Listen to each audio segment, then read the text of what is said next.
Bonjour, nous sommes le 17 février 2026 et je vous propose un nouveau bulletin d'information en Ukraine. Sans plus attendre, nous allons nous rendre sur le terrain en commençant avec le front de Soumy sur la partie nord avec la frontière de l'oblast de Koursk. Rien à signaler ces derniers jours. Par contre, on note que les Russes s'insistent à l'ouest de Kolotilovka, qui est ce village donc en Russie. Donc, rappelez-vous, dans les dernières vidéos, ils avaient franchi la frontière en sécurisant cette zone boisée. Et maintenant, on note une présence russe dans le village de Pokrovka, ici, puisque deux de leurs positions ont été bombardées hier dans la journée. Donc je dézoome bien vous montrer où se trouve ce secteur. Nous avons l'oblast de Soumy qui est ici, la ligne de front qui est en partie sur le nord, et ici on se situe à l'est. On continue, on se déplace maintenant dans la région de Kharkov. Le long de la ligne de front, on note une petite avancée des Russes au sud de Liman, ici, puisque une de leurs positions a été bombardée dans le village de Siminivka le 13 février. Et à noter, comme vous l'avez vu ici précédemment, que les Russes sont présents dans ce village depuis maintenant 3 semaines, puisque une autre de leurs positions avait été bombardée à la fin du mois de janvier. Ces informations ici ont eu pour effet de sécuriser ce secteur ici qui se trouve entre Liman et Siminivka, au sud-ouest de la ville de Vovchansk. En matière de matériel détruit et géolocalisé, dans un ordre chronologique, ici le 5 février, c'est un canon automoteur de type Bodana qui a été endommagé par un drone kamikaze alors que le canon automoteur était camouflé dans ce secteur forestier. Et le 12 février, ici c'est un camion ukrainien transportant des munitions qui a été intercepté et détruit par un Lancet le 12 février. S'en est suivi une importante déflagration sur cet axe. On se dirige maintenant sur le front de Louhansk. Sur la partie nord, rien à signaler, tout comme dans le secteur de Kupiansk ainsi que sur la partie est. On continue, on se déplace jusque dans la ville de Liman où on note une avancée des Russes au nord-ouest de la ville et plus précisément à l'est du village de Dobrochievie où l'armée russe ici a été bombardée sur cette ligne de fortification, ce qui sous-entend qu'elle est à présent sous leur contrôle. Et cette information ici a eu pour effet de passer ce secteur au nord-est du village de Dobrochievie sous contrôle de l'armée russe. Donc je dézoome pour bien vous montrer, on se situe donc au nord-ouest de la ville de Liman, qui se trouve au sud du front de Louhansk. On continue le long de cette ligne de front. Dans le village de Yampil, ici, c'est un T-72 russe qui a été détruit le 15 février par un drone kamikaze. Nous arrivons maintenant sur le front de Siversk, à l'ouest de la ville du même nom. Ce sont les Russes qui ont sécurisé ici cette partie du terrain, au sud du village de Zatiknie, en direction de Sviato-Pokrovskie. Et cela représente ici l'avancée la plus significative de l'armée russe sur ces 3 derniers jours, donc sur le front de Siversk. Et dans ce même secteur, et plus précisément au sud du village de Krivaluka, ce sont 4 blindés ukrainiens qui ont été ici détruits. Alors dans un ordre chronologique, le 5 février, nous avons ici tout d'abord un MTLB, donc de l'armée ukrainienne qui a été détruit par un drone kamikaze.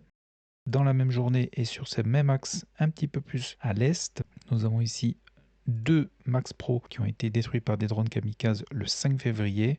Et à une dizaine de mètres, ici, c'est un autre Max Pro, donc un 3e Max Pro qui a été détruit il y a 4 jours.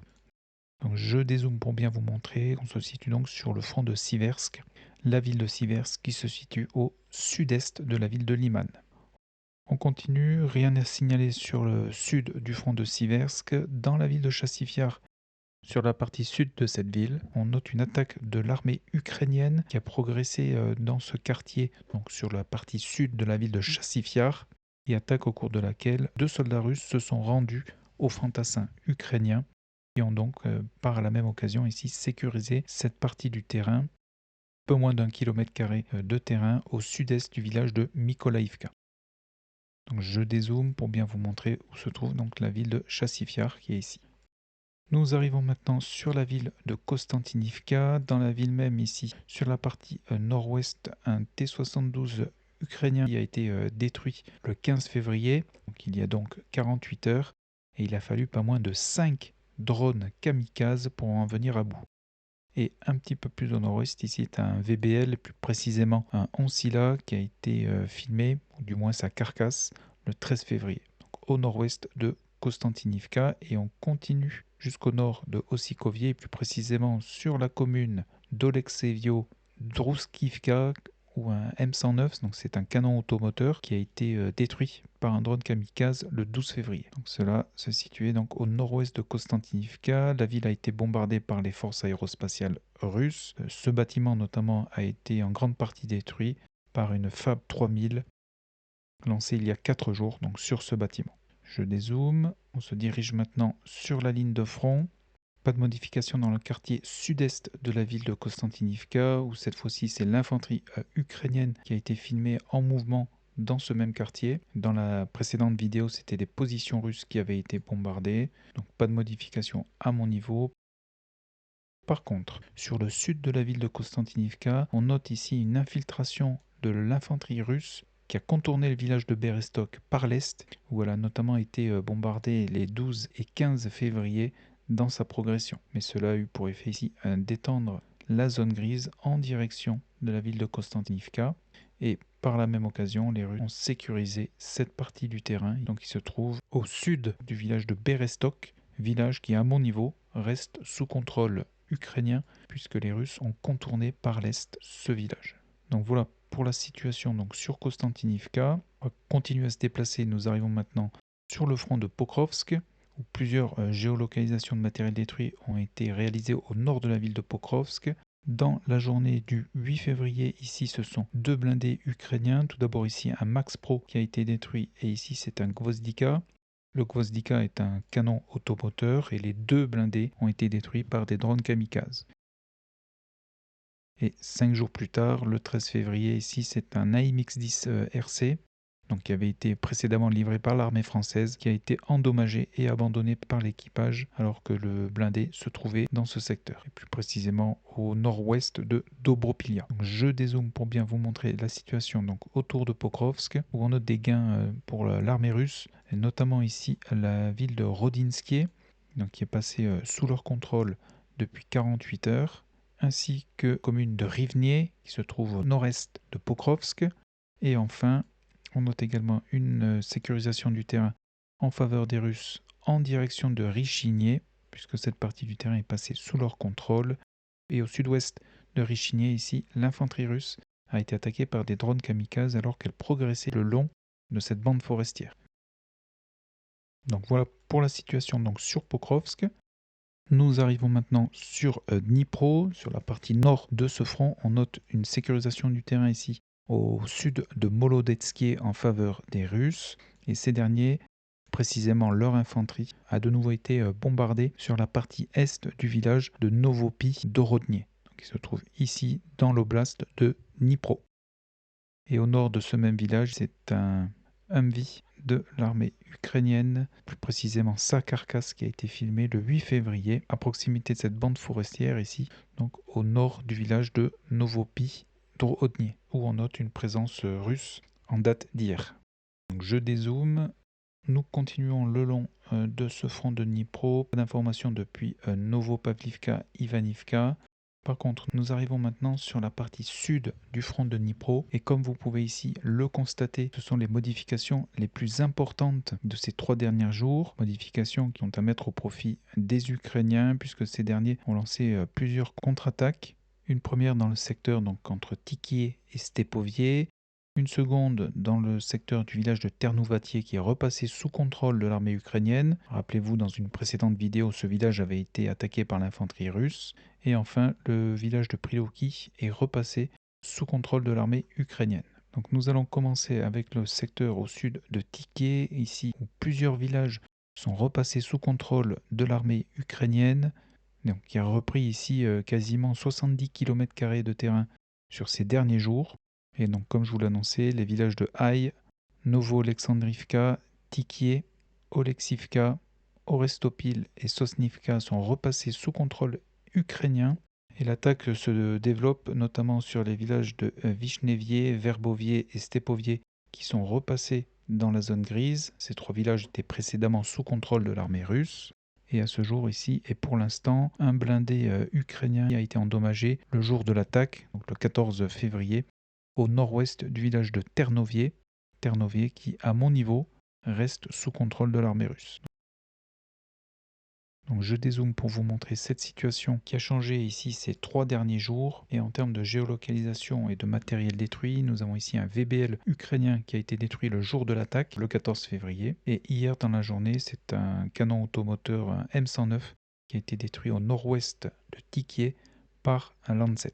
Donc pour rappel, on se situe au sud du front de Dnipro, à l'ouest de Velika Novosibirska et au nord de Oulialpol qui se trouve ici.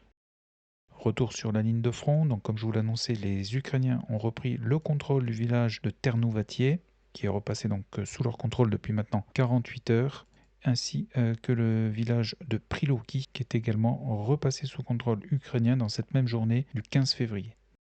Dans le village de Dobropilia, une position russe a été bombardée le 14 février, mais cela n'a pas modifié donc, le secteur autour de Dobropilia, qui à mon niveau reste dans la zone grise. Continue. Ici, nous avons une vidéo dans laquelle on peut observer que le jour de l'attaque, le 14 février, c'est pas moins de 8 blindés que les Ukrainiens ont lancés en direction du village de Prilouki. Donc certains des blindés ont été endommagés, d'autres détruits. C'est en cours de géolocalisation. Les positions russes dans ce secteur ont été reprises par l'infanterie ukrainienne, comme vous pouvez le voir dans cette vidéo, lors d'une progression dans une bande forestière, où se trouvent des tranchées et des abris souterrains. Et cette attaque a eu pour effet de repasser donc le village de Prilouki sous contrôle des Ukrainiens.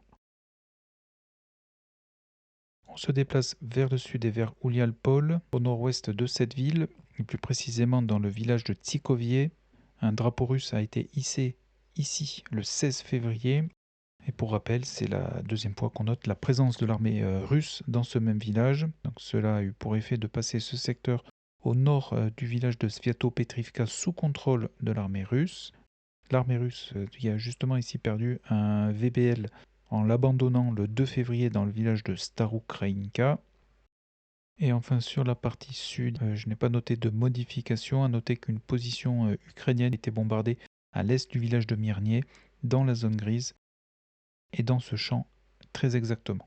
Donc voilà pour cette situation dynamique sur le sud du front de Dnipro, donc qui, pour rappel, comme vous venez de le voir, les Ukrainiens ont lancé plusieurs contre-attaques dans ce secteur, ce qui a eu pour effet des gains de terrain au profit de l'armée ukrainienne et qui représente les modifications les plus importantes le long de la ligne de front sur ces derniers jours. Nous arrivons maintenant sur le front de Zaporizhia. Je n'ai pas noté de modification sur la partie est ni centrale. Par contre, sur la partie ouest, les Ukrainiens ont lancé une contre-attaque hier dans la journée, donc le 16 février, attaque qui vise le village de Plavny, qui est repassé dans la zone grise, et attaque en même temps qui a isolé une partie de soldats russes dans ce secteur, qui avait notamment sécurisé ici ce terrain au sud de Primorsky. Donc situation dynamique suite à cette contre-attaque ukrainienne en direction du village de Plavny, et ce qui a eu pour effet ici d'étendre la zone grise en défaveur de la zone précédemment sous contrôle de l'armée russe, et notamment ce village de Plavny. Donc voilà pour les informations essentielles le long de la ligne de front. Donc en résumé, l'avancée la plus significative est à mettre au profit des Ukrainiens sur ces derniers jours, que ces derniers ont lancé plusieurs contre-attaques sur la partie sud du front de Dnipro. Ils ont également lancé une contre-attaque à l'ouest du front de Zaporizhia, contre-attaque qui est en cours. Et quant aux Russes, leur avancée la plus significative a été enregistrée sur le front de Siversk, au sud de Zatikné. Ils ont sécurisé un peu moins de 20 km² de terrain. Voilà, et bien écoutez, je vous souhaite une bonne journée, prenez bien soin de vous, et je vous donne rendez-vous dans une prochaine vidéo. Merci, à bientôt.